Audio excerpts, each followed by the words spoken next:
जय हिंद। स्वागत है आप सभी का एक बार फिर से हमारी वीडियो में। और आज बात करेंगे हम मिट्टी की। तो ये गमले देख रहे हैं, इनमें पिछले साल मैंने गुल मेहंदी के पौधे लगाए हुए थे। और भी गमले हैं जिनमें सर्दियों में मैंने डाइंथस वगैरह के पौधे लगाए हुए थे और जो कि ख़राब हो गए हैं। तो ये ऐसे ही पड़े हुए हैं। बरसात होने लगी है, मानसून आ चुकी है, तो बरसात में हमें बहुत सारे पौधे लगाने होते हैं, फूलों वाले भी। तो उसके लिए हमें हमारी ये जो मिट्टी है, पुरानी मिट्टी, इसको हम उपजाऊ कैसे बनाएं। जब हम एक ही मिट्टी में 2 से 3 बार पौधे उगा लेते हैं तो जो वो मिट्टी होती है ना, वो उपजाऊ नहीं रह जाती, उसके सारे पोषक तत्व खत्म हो जाते हैं। क्योंकि एक पौधे को बड़ा होने में बहुत सारे पोषक तत्वों की ज़रूरत होती है। तो उसी मिट्टी को हम दोबारा से कैसे उपजाऊ बना सकते हैं अपने पौधों के लिए, तो इसी बारे में बात करेंगे। क्योंकि जब तक आपकी मिट्टी अच्छी नहीं होगी, आपका पौधा जो है वृद्धि नहीं करेगा। तो ये सारे डिब्बे देख रहे हैं जो मैंने प्लास्टिक से बनाए हुए थे, प्लास्टिक डिब्बों से काट के। ये चॉकलेट के डिब्बे थे और कुछ जो हम एसिड मंगाते हैं ना हमारे इन्वर्टर में डालने के लिए, वो डिब्बे वगैरह थे, तो उनसे मैंने ये बनाए हुए थे। इनमें मैंने पिछले साल गुल मेहंदी के और सर्दियों में कुछ डायंथस वगैरह के और भी पौधे लगाए थे। काफ़ी सारे पौधे मेरे मर गए, जैसे मधुकामनी है और बहुत सारे पौधे मर गए। तो हम बात करेंगे कि हम अपनी पुराने गमलों की मिट्टी को उपजाऊ कैसे बना सकते हैं अपने पौधों के लिए। और मिट्टी ही सबसे ज़्यादा ज़रूरी होती है हमारे पौधों के लिए, क्योंकि मिट्टी के बिना हम पौधे नहीं उगा सकते। वैसे कोकोपीट में सीधे पौधे उगाए जा सकते हैं, और भी कई तकनीकें होती हैं, लेकिन वो चीज़ें काफ़ी महंगी होती हैं, तो हम इतना सारा कोकोपीट यूज़ नहीं कर सकते हैं बहुत सारे पौधे लगाने के लिए। तो आज हम बात कर रहे हैं कि हम अपने पुराने गमलों की मिट्टी को कैसे उपजाऊ बनाएं। तो उसके लिए सबसे पहले हम अपने सारे गमलों की मिट्टी को निकाल लेंगे और अच्छे से 5 से 6 दिन उसको धूप में सुखा लेंगे। सुखाने के बाद हम उसमें गोबर की खाद मिलाएंगे।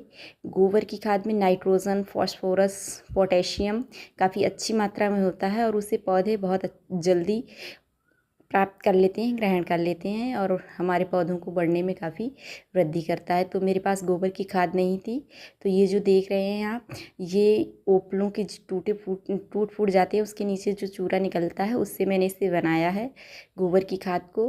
क्योंकि ये जो है ना, मैंने इसको भिगोया था एक बड़ी सी टंकी में 20 से 25 दिन के लिए।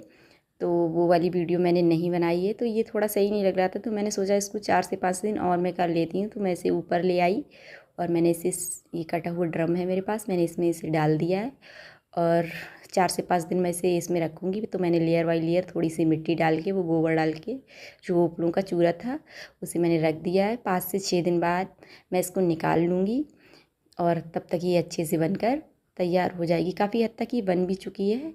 तो ये हो गए हैं 5 से 6 दिन के बाद। मैंने रखा था कि मैं इसे 2 से 3 दिन के बाद ही निकालूंगी, पर बार बार बारिश होने के कारण निकाल नहीं पा रही थी। आप लोग देख लीजिए कितनी अच्छे से बनकर तैयार हो गई है। तो आज सुबह सुबह मैंने इसको सूखने के लिए फैलाया हुआ था, पर थोड़ी देर ही ये सूख पाया था।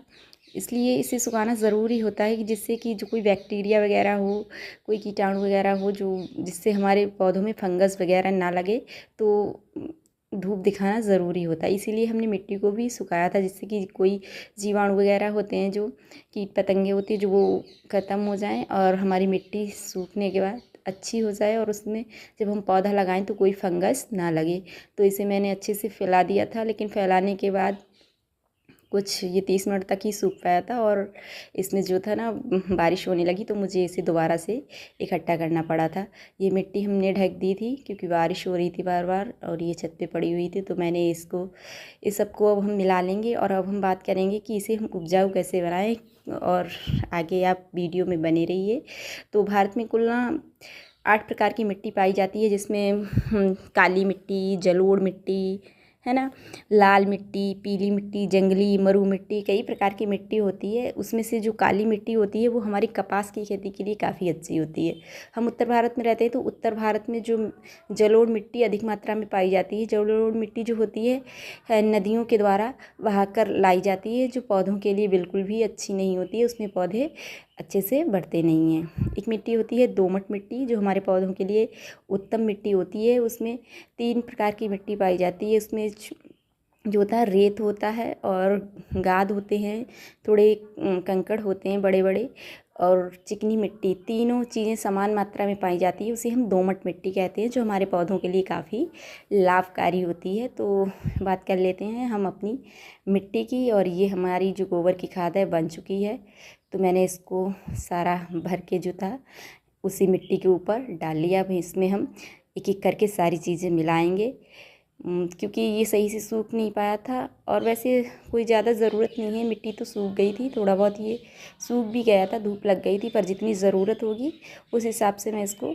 सुखा लूँगी। तो ऐसे करके आप अपने पौधों के लिए 1 साल भर के लिए मिट्टी बनाकर रख सकते हैं, जिससे जब हम पौधे लगाएं तो हमें बार बार मिट्टी को तैयार करना ना पड़े। और बारिश के मौसम में मिट्टी मिलती भी नहीं है, क्योंकि ज़्यादा बरसात होती है तो मिट्टी भीगी हुई होती है, तो जब भीगी हुई मिट्टी होती है तो उसमें बहुत सारे हानिकारक कीट पतंगे होते हैं, अगर उसमें हम पौधा लगाएंगे तो या तो फंगस लग जाएगा या फिर बहुत तरह की बीमारियां हमारे पौधों में लग जाती हैं। तो हम शुरू करते हैं। सबसे पहले ये है हल्दी, इसे हम मिलाएंगे। तो हल्दी थोड़ी कम है मिट्टी के हिसाब से, मिट्टी बहुत ज़्यादा है, तो समान मात्रा में मैंने मिट्टी वगैरह ली है। और इधर आप साइड में देख रहे हैं, इसमें है नीम की पत्तियाँ, जो मैंने सूखी हुई पत्तियाँ नीम से तोड़ के लाई थी, इनको मैंने बिल्कुल मैश कर लिया है, छोटा छोटा कर लिया है, हाथ से मसल दिया था।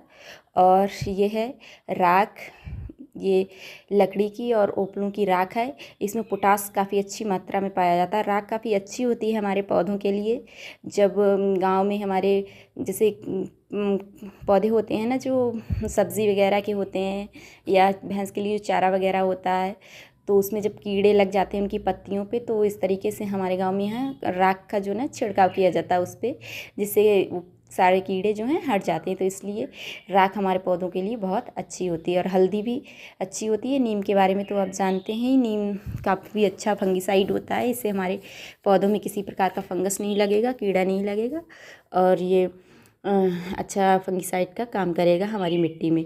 तो धीरे धीरे ये इसमें गल जाएगा और काफ़ी अच्छा काम करेगा। आप कोकोपीट भी मिला सकते हैं, कोकोपीट में काफ़ी अच्छे गुण होते हैं, उस पर मैंने एक वीडियो भी बनाया हुआ है, आप चाहें तो देख सकते हैं चैनल पे जाके, और काफ़ी अच्छी होती है कोकोपीट। मैंने इसमें कोकोपीट नहीं मिलाया, क्योंकि जब मैंने मिनी गार्डन बनाया था तो उसमें मिट्टी में मैंने राइस चावल के जो धान का जो छिलका होता है वो भी मिलाया हुआ था। आप देख सकते हैं इस मिट्टी में वो भी है, काफ़ी हद तक वो गल चुका है, मतलब उसकी खाद बन चुकी है।